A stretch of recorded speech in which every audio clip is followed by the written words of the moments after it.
Assalamualaikum warahmatullahi wabarakatuh. Welcome back to Iwan Channel. Okay guys, hari ini saya dapat berita penting untuk para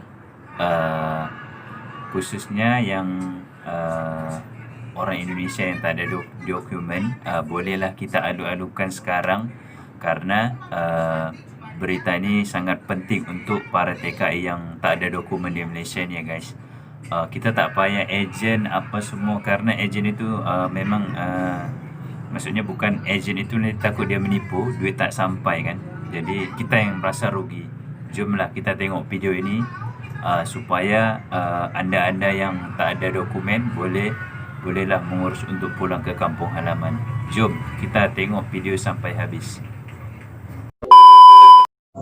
Teman-teman sahabat pekerja migran Indonesia di Malaysia, seperti kita ketahui, pemerintah Malaysia belum lama ini meluncurkan program yang disebut dengan rekalibrasi pati. Rekalibrasi pati ini ada dua, yaitu pati yang akan pulang ke Indonesia dan pati yang akan atau boleh bekerja kembali di majikan. Untuk program yang pati pulang ini ketentuannya adalah pati itu yang harus mendaftarkan langsung ke sistem temu janji online. Jadi nggak boleh lewat orang lain ya. Jadi harus patinya sendiri yang mendaftarkan secara online. Nah, setelah mendaftarkan secara online, lalu pihak imigrasi akan memberitahukan kapan dia harus datang. Ya, akan ditentukan tanggalnya datang, tanggal berapa. Nah, setelah ditentukan, pati yang sudah mendapatkan tanggal untuk ketemu itu harus membawa dia harus membawa tiket untuk pulang yang berlaku untuk 14 hari ya. Ini prosesnya cepat, jadi harus ada tiket pesawat atau tiket kapal. Yang kedua, harus membawa hasil tes COVID atau disebut dengan swab test atau PCR test ya. Ini juga yang masih harus berlaku ya.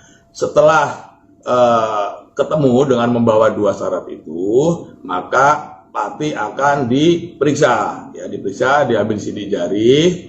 Nah, nanti sidik jari itu dilihat apakah itu punya catatan kriminal atau tidak ya. Kalau tidak punya catatan kriminal, maka dia boleh pulang dengan membayar ompon sebesar 500 ringgit ya. Itu sudah termasuk dengan com ya. Itu yang intinya seperti itu. Jadi yang penting adalah bahwa pati itu sendiri atau teman-teman sendirilah yang harus mendaftarkan ya. Jadi perlu juga diketahui sebelum mendaftarkan itu ya, pati juga tentunya harus memiliki paspor yang masih berlaku atau SPLP. Jadi sebelum mendaftar ke immigration, bawa paspor atau SPLP, bawa tiket ya, yang masih berlaku untuk 14 hari ke depan, bawa hasil tes PCR. Dan satu lagi yang penting, seluruh pembayaran itu nggak boleh cash, nggak boleh pakai uang tunai. Jadi bayarnya itu bisa pakai kredit card, bisa pakai debit card, bisa pakai apa yang disebut e-money gitu ya. Pokoknya nggak boleh bayar cash lah ya. Atau bisa juga bayar lewat bank gitu ya. Yang penting ini nggak boleh bayar cash ya.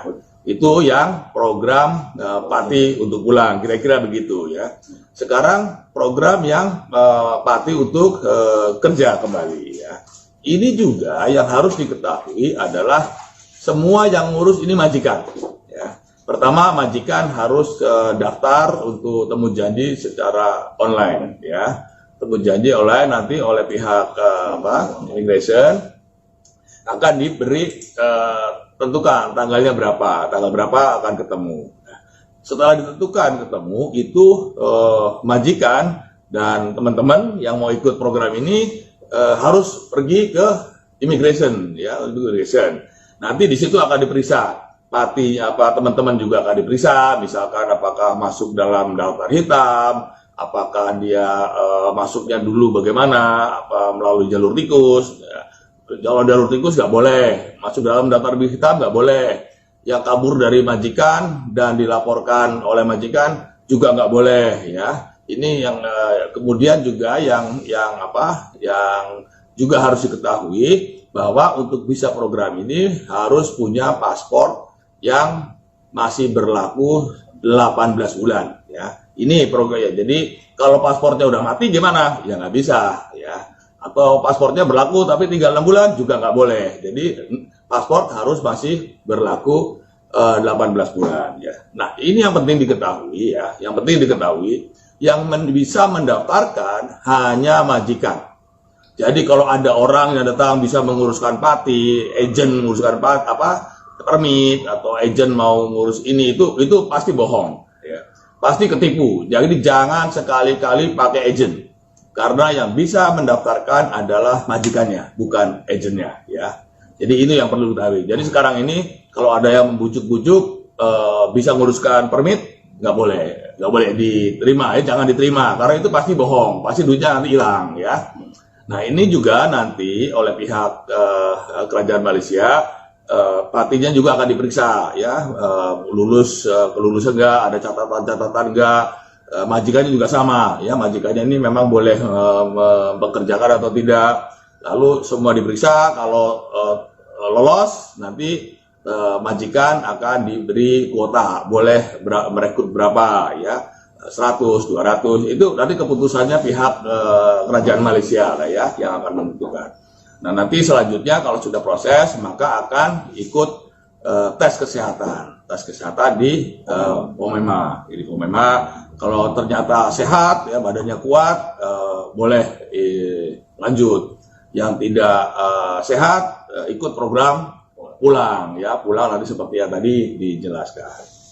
Dan juga perlu diketahui, ini banyak pertanyaan ya. Kalau saya sebagai asisten rumah tangga gimana? Kalau untuk jadi asisten rumah tangga tentu tidak bisa. Yang boleh adalah kalau yang mau bekerja di perkebunan, yang mau bekerja di kilang, yang mau bekerja di konstruksi atau binaan, dan yang mau kerja di pertanian. Jadi yang perusahaan-perusahaan saja yang boleh mempekerjakan pati ini. Kalau yang perorangan di rumah tangga itu udah nggak boleh, ya nggak boleh.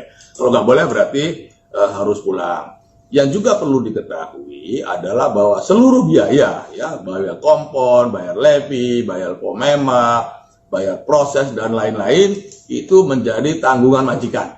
Ya, jadi yang menanggung seluruh biaya itu adalah majikan. Ya, jadi ini secara garis besarnya begitu. Yang terpenting untuk diketahui dan untuk diingat-ingat bahwa tidak ada agen yang bisa menguruskan permit saudara-saudara. Ya, yang bisa menguruskan adalah majikan. Dan nanti datangnya pun bersama majikan. Ya, ini yang perlu diketahui. Jadi sementara ini memang ini masih belum berlaku ya, sistem temu janji online-nya pun belum disiapkan. Dan kemungkinan ini baru akan dilaksanakan setelah tanggal 6 Desember, yaitu saat tanggal berakhirnya PKPB ya, PKPB. Nah, untuk sementara ini jangan sekali-kali kena bujuk rayu agent, karena agent pasti tidak bisa menguruskan permit Anda. Jadi tunggu sampai pasti ada kepastian. Sementara ini kita tunggu sampai tanggal berikutnya, pertemuan berikutnya. Tapi itu kira-kira yang perlu diketahui. Jadi yang terpenting, sekali lagi, yang terpenting adalah jangan kena bujuk rayu agent. Itu pasti uang Anda hilang. Ya, tunggu saja sampai ada pemberitaan atau penjelasan lebih lanjut dari pihak KBRI. Terima kasih. Jangan lupa jaga kesehatan. Jangan lupa jangan tertipu calo. Jangan tertipu agent. Itu gak akan bisa menguruskan permit teman-teman sekalian. Saya kira segitu dulu. Sekian dulu. Nanti kita update lagi ya. Terima kasih. Wassalamualaikum warahmatullahi wabarakatuh.